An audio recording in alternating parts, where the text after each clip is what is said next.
Hi, welcome back. Today we are going to see an Nclex Sata type of question from the important topic, that is neurology. We are going to see regarding the ischemic stroke. So let's go to the question. Here the question says that it is regarding the TPA, that is tissue plasminogen activator eligibility for the ischemic stroke. It is a classic, very high yield type of question.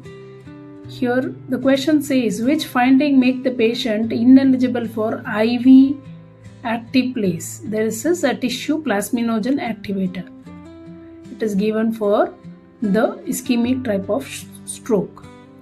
Here the options are, if the BP is 192 by 118 mm of Hg, and number B is symptom onset 2 hours ago, and C, blood glucose level of 48 mg per deciliter, and option D, platelet count of 85 mg per deciliter, and option D, surgery, that is intracranial surgery before 2 weeks the patient has got it done. So the correct answer according to the question, what is the actual tissue plasminogen activator criteria for giving for an ischemic stroke? Here the question is asking, what is the ineligible criteria for IV active place tissue plasminogen activator? Here the options which is correct are A, BP of saying 192 by 118 mm of Hg, and the blood glucose of 48 mg per deciliter, and the platelet count of 85,000 mm³, and the recent intracranial surgery before 2 weeks.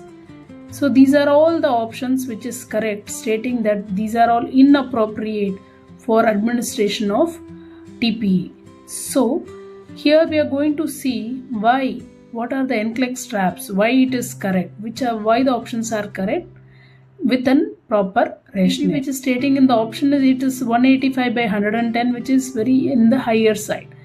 The tissue plasminogen activator cannot be given if the BP is on the higher side, because this can cause an uncontrolled hypertension, greatly increases the risk of intracranial hemorrhage after thrombolysis. If you are giving a thrombolytic therapy, if the BP is on the higher side, this ischemic stroke might cause the patient to go into an hemorrhagic stroke.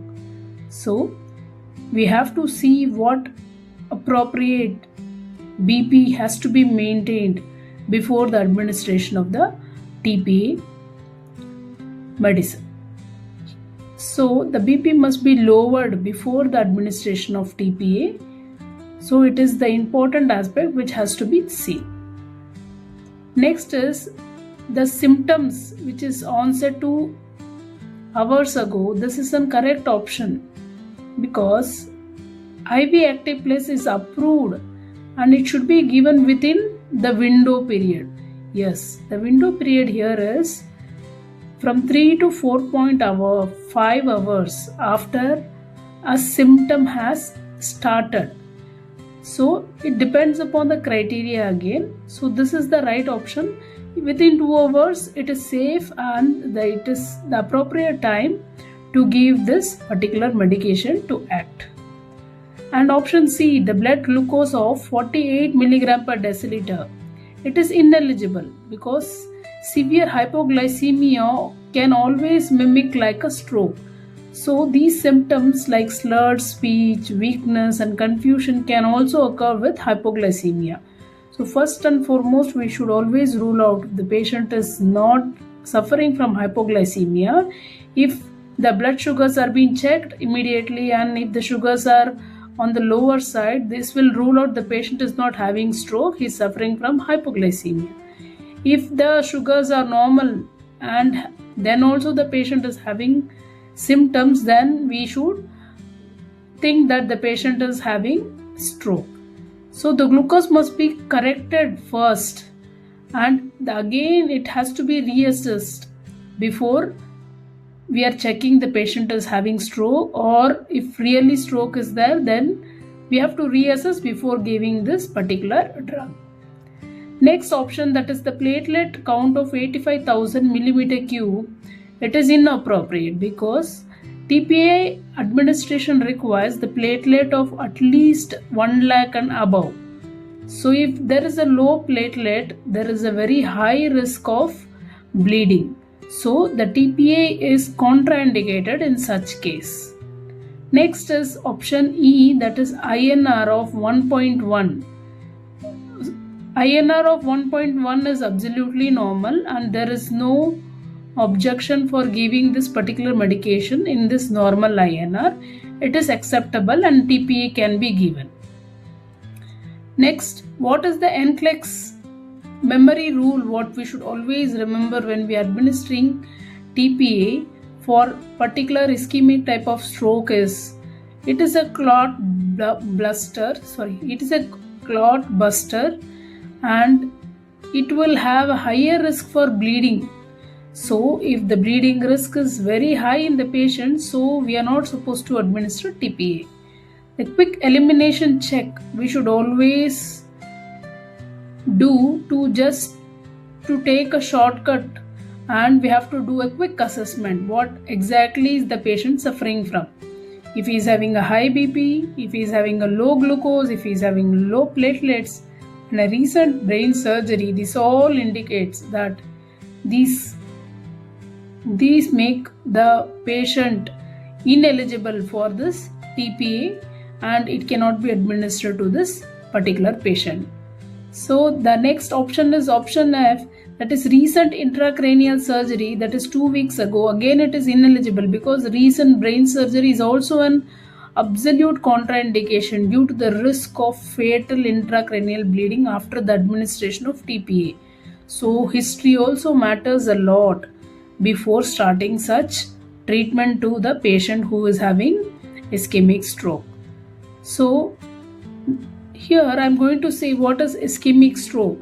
Ischemic stroke happens because of there is a clot formation in any particular artery in the brain, and the patient's this on a prolonged and a long run, the patient has transient ischemic attack. It is a short time of memory loss. This is just a warning because this transient ischemic attack, that is TIA, will further lead into ischemic stroke in future. So this has to be taken care appropriately. And the next type of stroke which we are usually encountering is the hemorrhagic stroke. What happens here is because of the high blood pressure or the uncontrolled blood pressure, this particular endothelium wall of the blood vessels get ruptured because of the uncontrolled BP. This leads to the rupture of the blood vessel and causing bleeding. So in this both cases there is absence of blood supply to a particular part of the brain. So this can cause all the symptoms of slurring of speech, loss of consciousness, there is vomiting. All the signs and symptoms are being seen in two types of stroke, and it depends upon which part of the brain is being affected and the symptoms are being shown respectively. So it has to be taken an emergency and the window period has to be monitored. In case of hemorrhagic stroke, always before administrating TPA, that is tissue plasminogen activator, we need to assess with the CT, that is non-contrast CT of the brain, to just check whether there is no history of bleeding in the brain. So all these things has to be seen and kept in mind before administrating the tissue plasminogen activator. Hope this presentation has helped you clearing idea regarding ischemic stroke and hemorrhagic stroke. So if you have any doubts, please do comment, and thank you. Happy learning.